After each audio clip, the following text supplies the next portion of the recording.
When Mary Barefoot raised her left hand towards the black Mustang's mane, not as a command, but as a gesture of reverence, the ensuing silence was more powerful than any thunder.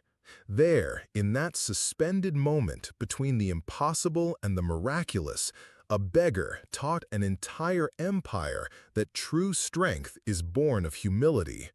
But to understand the magnitude of that moment, we must go back 3 weeks, when the first posters appeared plastered on the dusty lampposts of the small Texas town of Dry Creek. The yellowed paper announced something that seemed straight out of a fever dream: $500,000 to tame the untamable black Mustang of Hope Ranch. Entries open, courage required. The news spread like wildfire. On street corners, in bars, churches, and markets, the only topic of conversation was the impossible wager of Damon Lamarchand, the cosmetics magnate who had transformed a small family business into a billion-dollar empire. Known for his arrogance and thirst for spectacle, Damon had a reputation that preceded him. He was the man who bought everything he wanted, except perhaps genuine admiration. The Black Mustang had arrived at Hope Ranch 3 years prior, captured on the wild plains of New Mexico. It was a magnificent creature, with a coat as dark as a moonless night and eyes that seemed to hold all the secrets of the wind. Since then, dozens of experienced tamers had tried to break him, all failing miserably. The horse didn't just resist, he seemed to mock human efforts, as if he knew something none of his challengers understood. Damon had bought the animal on impulse, fascinated by the idea of possessing something truly untamable. But his patience had limits, and after 3 years of consecutive failures, he decided to turn his frustration into public entertainment. The $500,000 bet wasn't just about money, it was about power, about proving that anything could be bought, tamed, or controlled as long as the price was high enough. While preparations for the big event took shape at the ranch, life continued its slow and difficult pace on the streets of Dry Creek. It was there, sleeping under the awning of an abandoned hardware store, that we first encountered Mary Barefoot. Her real name was Maria Elena Vasquez, but nobody had remembered that for years. After the textile factory closed and she lost her job, her home, and gradually her hope, Mary had become an almost invisible figure in the urban landscape. She didn't beg in the traditional sense. Instead, she walked the streets collecting small pieces of discarded metal, wires, rusty nails, scraps of sheet metal, which she transformed into delicate sculptures with her calloused hands. They were miniature works of art, as fragile as iron butterflies, which she discreetly left on park benches or windowsills, like small anonymous gifts for a city that rarely noticed her existence. Mary had a peculiarity that caught the attention of only a few observant onlookers: she never wore shoes. Not because she didn't have any. Several people, moved by pity, had already offered her footwear, but because she felt that her bare soles connected her more deeply to the world around her. She could feel the vibration of people's footsteps from meters away, a dog's state of mind just by the sound of its paws on the asphalt, the health of a tree through contact with its exposed roots. It was a sensitivity that others considered strange, but for Mary, it represented her purest way of understanding the world. Years of street life had honed this perception until it became almost supernatural. She knew when a storm was approaching hours before the first clouds appeared. She could calm aggressive dogs with just a glance, and she had the rare gift of making hostile people lower their guard in her presence. On the morning of the event, as crowds began to converge on Hope Ranch, Mary was sitting in her usual spot, the marble steps of the old municipal library, working on a small wire sculpture that resembled a horse in motion. She had heard the rumors about the competition, of course, but hadn't paid much attention. Rich people's bets seemed to belong to a parallel universe to hers, a world where $500,000 was an amount someone could simply offer for fun. It was the sound that attracted her first. Not the obvious noise of cars and human voices, but something more subtle, a distant whinny that seemed to carry a note of despair so profound that it made her heart quicken. Mary raised her eyes from her work, closed them for a moment, and felt through the soles of her feet the rhythmic vibration of hooves beating against wood. It was a pattern she recognized. It wasn't anger, nor common fear. It was loneliness. Almost without realizing it, Mary tucked her small sculpture into the torn pocket of her skirt and began to walk in the direction of the sound. Her bare feet carried her down dusty streets, across abandoned fields, until she found herself on the periphery of a colorful and noisy crowd that spread around Hope Ranch. The contrast was shocking. Luxury cars parked next to rusty pickup trucks, men in suits talking to cowboys in worn hats, professional gamblers mixed with local onlookers. Everyone's eyes was fixed on the large corral in the center of the property, where the black Mustang walked in slow circles, its coat gleaming under the midday sun like polished metal. Mary had never seen an animal so beautiful and at the same time so disturbingly isolated. The horse didn't seem wild in the aggressive sense of the word. It seemed lost. Every movement of its proud head, every calculated step, conveyed an ancestral sadness that she recognized immediately. The same sadness stared back at her from the mirror in those rare moments she had access to one. Over the makeshift loudspeaker, Damon Lamarchand's booming voice echoed over the crowd. "Ladies and gentlemen, welcome to the spectacle of the century. Before you stands the last true Texas wild stallion, a beast that has defied the best bronco busters in the country. Today, we're offering $500,000, that's right, $500,000, to anyone who can ride this magnificent animal for just 5 minutes." The crowd murmured in approval and anticipation. Maria watched as the first contestant, a seasoned cowboy with decades of experience, entered the corral carrying an ornate saddle and a set of braided leather reins. The man moved with professional confidence, but Maria could feel, through the bare soles of her feet on the ground, the stallion's rising tension. What happened next was almost predictable. The moment the cowboy approached with the saddle, the horse exploded into motion. It wasn't an attack, it was a frenzied dance of freedom, an eloquent assertion that his dignity was not for sale. In less than 2 minutes, the experienced bronco buster was out of the corral, covered in dust and wounded only in his pride. One after another, confident contestants entered the corral and exited defeated. Some lasted mere seconds. Others managed a minute or two before being gently but firmly dismissed by the Mustang. The horse never seriously hurt anyone. He seemed to have a code of honor that forbade actual violence, but he made it clear that his freedom was non-negotiable. As the hours passed and the failures mounted, the energy of the crowd began to shift. The initial enthusiasm gave way to a growing tension. Damon, who had started the day with confident smiles and jocular comments, was now visibly irritated. His public bet was turning into an equally public humiliation. It was during a lull in the competition, while Damon nervously conferred with his assistants about modifying the rules, that Maria approached the fence. She had no conscious intention of participating. She was simply being pulled by the same magnetic force that had drawn her there. Her hands closed around the rough wooden planks of the fence, and she found herself looking directly into the black Mustang's eyes. The moment that followed defied any rational explanation. The horse, who had spent the entire day in constant motion, stopped completely and returned Maria's gaze. It was as if two wounded beings recognized in each other the same essential quality of quiet resilience. Neither Maria nor the Mustang had chosen their circumstances, but both had found ways to keep their dignity intact despite everything. "You're also tired of being misunderstood," Maria murmured, so low only the horse could hear. The Mustang nodded slightly, as if in agreement. It was at that moment that Damon Lamarchant noticed the strange woman at the fence.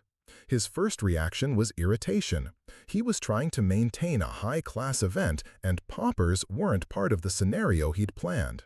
But something in Maria's posture, in the way she held herself completely still as the horse observed her, made him hesitate. "You," he said, pointing at Maria, "you interested in trying?" The question came out more as a challenge than an invitation. Damon was frustrated with the day's failures and, in an unconscious display of cruelty, thought it would be amusing to see the beggar humiliated by the horse. At least that would give the crowd something to laugh at. Maria turned slowly to face him. Her dark eyes, which had seen so much suffering and yet retained a gentle light of compassion, met his. "I don't have the money to pay the entry fee," she said simply. "Don't worry about that," Damon replied with a sarcastic smile. "Let's consider your entry as house entertainment." An awkward silence fell over the crowd. Some people chuckled nervously. Others seemed uncomfortable with the obvious cruelty of the situation. But Maria showed no sign of being offended. Instead, she simply nodded and said, "Then I accept." She started to move toward the gate of the corral, but stopped and turned to Damon one last time. "May I ask a question first?" "Sure," he replied, still smiling condescendingly. "Why do you want him so badly broken?" The question caught Damon off guard. It was so simple and direct that he didn't have a prepared answer. Well, he's my horse. I paid for him. He should obey." "But why?" Maria gently pressed. "What do you gain if he obeys? What do you lose if he remains free?" Damon felt an inexplicable irritation rising in his chest. The beggar was asking questions she shouldn't ask, questioning premises he'd never questioned. "It doesn't matter," he said brusquely. "Are you going to try or not?" Maria nodded again and walked toward the gate. But before entering, she did something no one had done all day. She removed the makeshift sandals protecting her feet and placed them carefully folded on a nearby barrel. She was going to face the Mustang the same way she faced life, completely stripped of artifice, directly connected to the earth.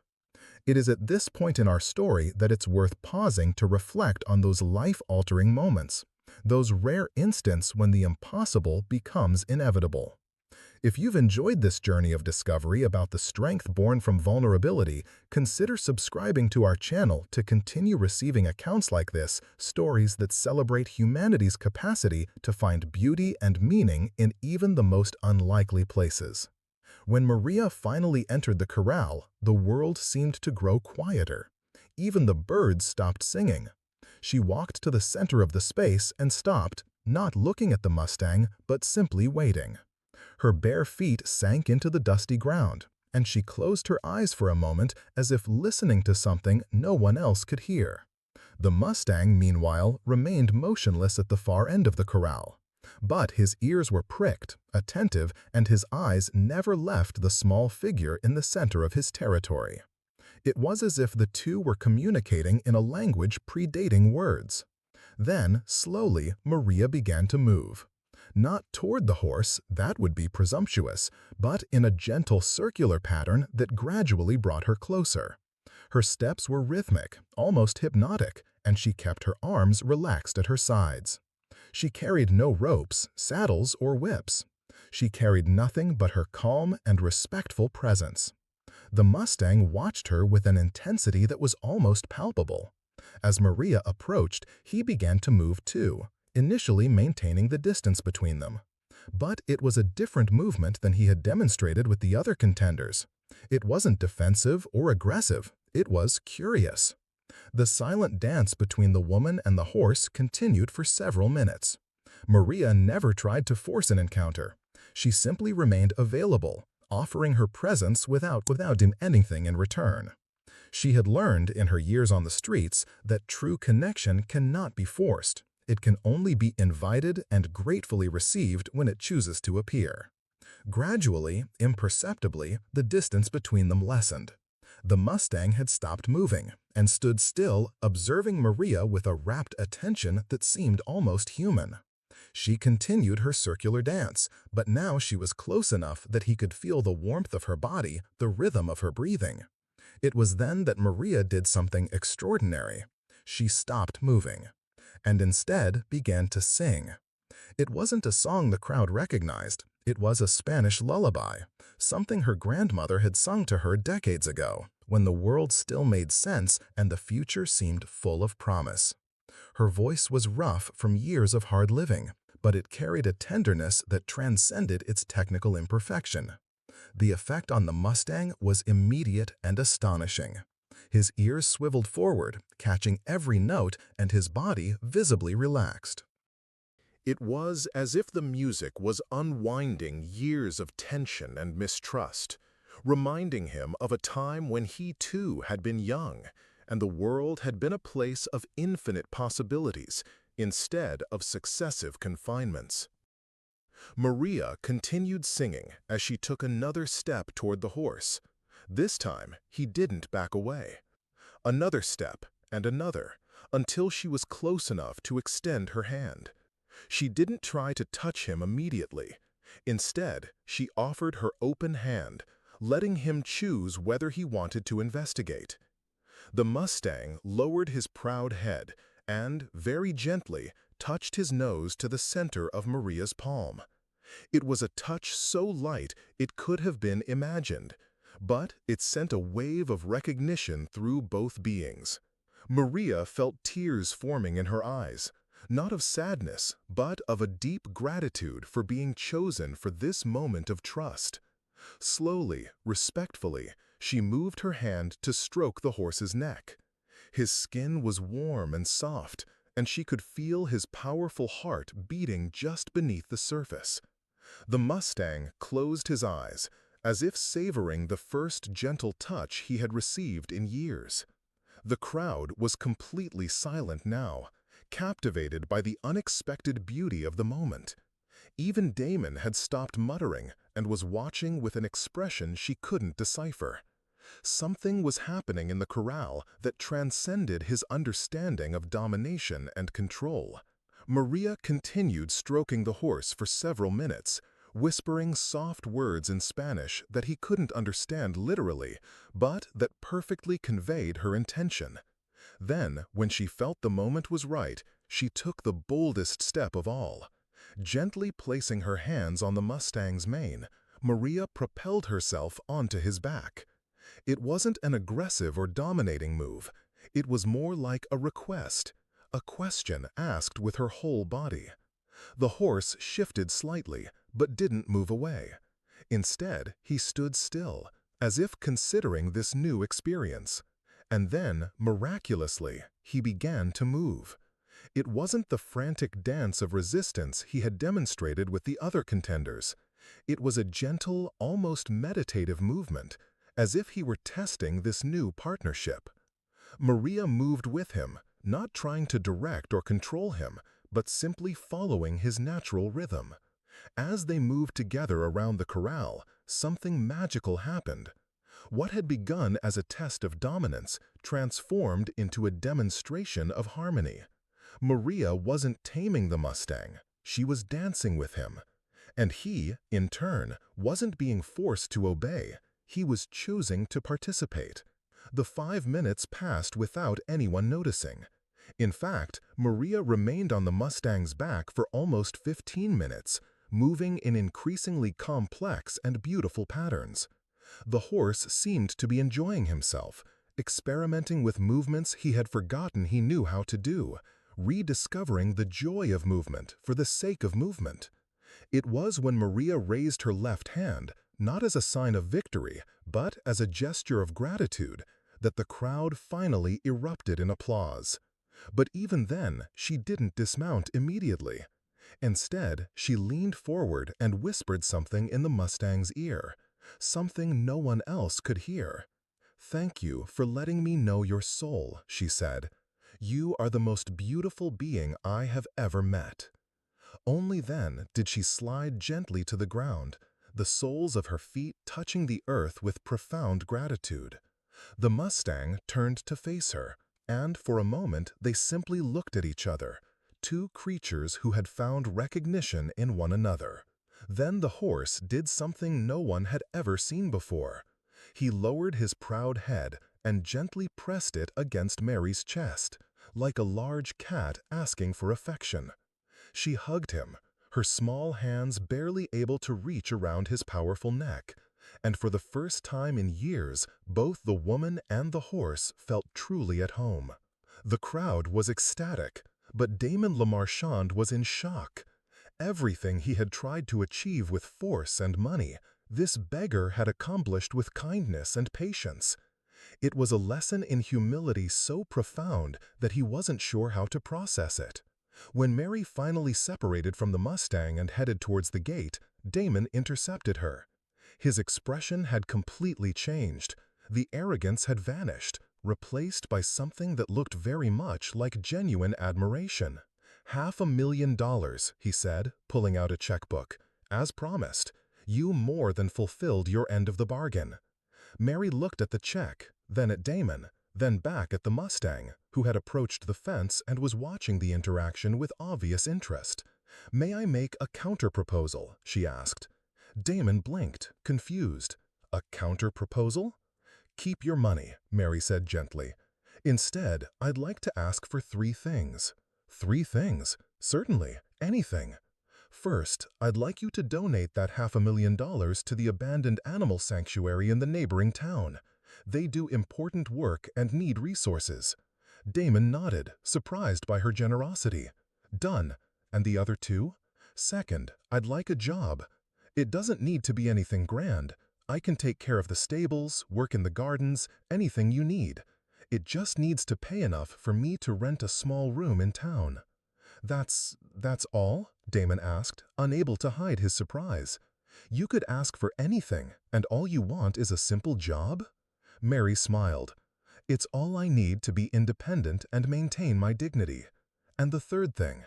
She turned to look at the Mustang, who was watching the conversation as if he understood every word. "I'd like you to promise you'll never try to break him again. He doesn't need to be broken. He just needed to be understood. If you can accept that, you'll find you have a far more valuable partnership than any relationship based on control." Damon followed her gaze to the horse, and for the first time truly saw him. Not as an object to be possessed or a challenge to be overcome, but as an independent being with his own dignity and wisdom. It was a perspective that shifted something fundamental in his understanding of the world. "I promise," he said, and surprised himself to find that he truly meant it. In the days that followed, the story of Mary and the Mustang spread far beyond the boundaries of Dry Creek. Local newspapers picked up the story, then radio stations, and finally national television networks. But as the story spread, it also morphed, gaining sensational elements that completely missed the point. To Mary, it didn't matter. She had found a new home working at Hope Ranch, where she cared for not only the Mustang, but all the animals on the property. She had rented a small apartment in town, the first truly her own space she'd had in years, and slowly rebuilt her life. Damon, in turn, had been profoundly changed by the experience. The lesson in humility that Mary had given him so gently had planted seeds of change that continued to grow in the following months. He began to reconsider not only how he treated his animals, but how he conducted his business and related to the people around him. The Mustang remained a free being, but he chose to form a unique partnership with Mary. Every morning she would visit him in his pasture, and they would spend time together. Sometimes she would ride him, other times they would simply walk side by side, or she would work on her wire sculptures while he grazed nearby. It was a friendship based on mutual respect and choice, not domination. She paused, then continued. $500,000 would have solved my financial problems, it's true, but it wouldn't have solved the real problems, the loneliness, the feeling of not belonging anywhere, the lack of purpose. Those things can't be bought. Damon nodded slowly, finally beginning to understand. "So you got everything you wanted?" "I got more than I ever thought possible," Maria confirmed. "And the best part is that I got it in a way that didn't take anything away from anyone. Nobody was hurt, nothing was forced. It was a victory everyone could share. As if it had overheard their conversation, the Mustang trotted to the fence where they were sitting. He tilted his head toward Maria, who gently stroked his muzzle. "Hello, my friend," she murmured. "Did you have a good day?" The horse snorted softly, a sound that had become as familiar to Maria as her own voice. Then he did something unexpected. He approached Damon and, very gently, nudged his nose against the man's hand. Damon stood motionless, surprised by the gentleness of the gesture. It was the first time the Mustang had initiated physical contact with him, and he understood that it was a sign of acceptance, perhaps even forgiveness for a year of attempts at domination. "He's forgiven you," Maria said softly. "Animals don't hold grudges the way humans do. When they realize we've genuinely changed, they give us a second chance." Damon carefully stroked the horse's neck, marveling at the softness of its coat and the calmness of its presence. "I wasted so much time trying to force him to be something he wasn't." "It wasn't wasted time," Maria said gently. "It was time needed for you to learn. Sometimes we need to try all the wrong ways before we discover the right way. The important thing is to be willing to change when we find a better way." As the stars began to appear in the increasingly dark sky, the three of them, the woman, the man, and the horse, remained together in the quiet of twilight. It was a moment of profound peace, the kind of peace that comes only when old conflicts are finally resolved, not through the victory of one over the other, but through mutual understanding. The Mustang eventually wandered off to resume his nightly grazing, but not before giving one last gentle nuzzle to Maria's arm. It was their farewell ritual, developed over the months, a silent way of saying thank you for another day of respected freedom. Damon remained at the fence for a few more minutes after Maria left for her house. He was thinking about all the changes that had occurred in the past year, not only on the ranch but in his own life. The competition that had begun as a display of power had become a lesson in true strength. The bet he had made to prove that everything could be bought had proven the exact opposite. In the months following the transformation, Damon began to apply the lessons he had learned from Maria to other areas of his life.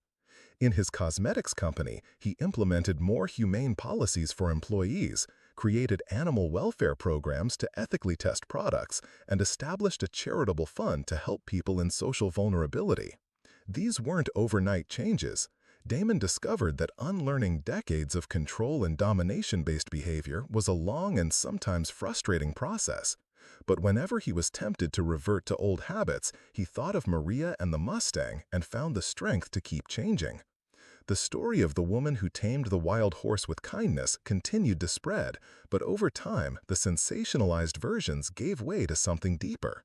Educators began to use the story as an example of respect-based leadership. Therapists cited it when working with patients struggling with issues of control. Parents told it to children as a lesson on the importance of patience and empathy. Maria, in turn, remained largely indifferent to the fame.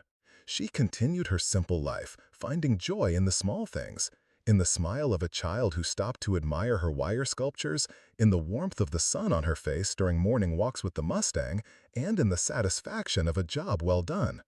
She had learned, during her years on the streets, that happiness couldn't depend on external circumstances, it had to come from within. Now, with her life rebuilt, she found that this lesson had prepared her to truly appreciate her current good fortune without taking it for granted or becoming dependent on it. One morning, almost 2 years after the competition, Maria woke to find an unexpected gift waiting for her in the pasture. The Mustang had brought a wild mare, a magnificent creature with a chestnut coat and intelligent eyes, who had clearly escaped from somewhere far away. The mare was nervous and wary, but the Mustang seemed to be trying to reassure her, moving around her in protective circles. Maria watched the scene from her window, her heart filling with a quiet joy. The Mustang had found a companion, someone who understood his wild nature and shared his need for freedom. It was as if he were passing on the gift of understanding he had received from Maria. When she approached the pasture, the mare became agitated, ready to flee, but the Mustang positioned himself between them and somehow communicated that Maria was safe. The mare remained alert but didn't run. Maria spent the next few days patiently working to earn the mare's trust, using the same techniques of patience and respect that had worked with the Mustang. It was a longer, more delicate process. The mare had clearly experienced more trauma with humans, but eventually she too began to accept Maria's gentle presence. Damon, upon learning about the new arrival, his first reaction was legal concern. What if someone comes looking for her? What if she belongs to someone?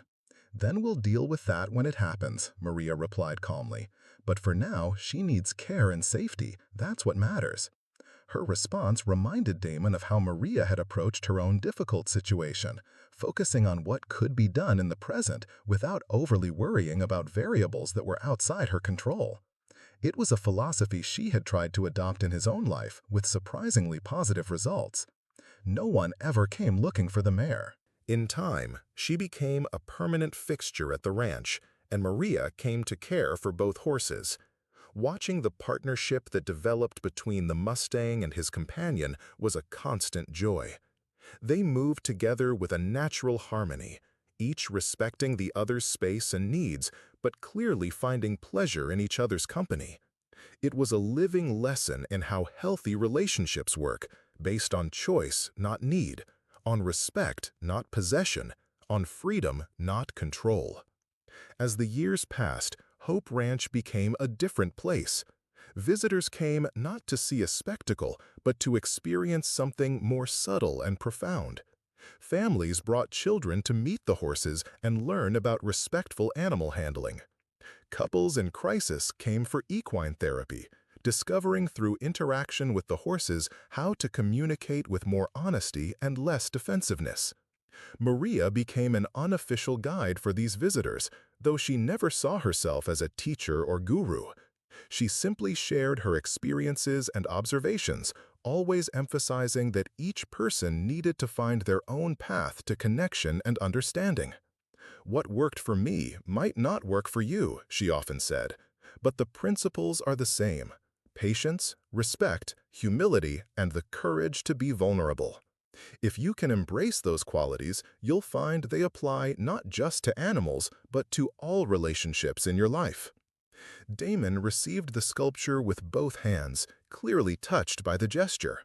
"I'll put it in my office," he said, "to remind me every day of how I want to lead my company and live my life." As he left that night, Mary remained in the pasture for a while longer, watching the stars appear one by one in the darkening sky. The horses had settled down for the night, but occasionally she heard one of them moving quietly, or the soft sound of their breaths in the cold air.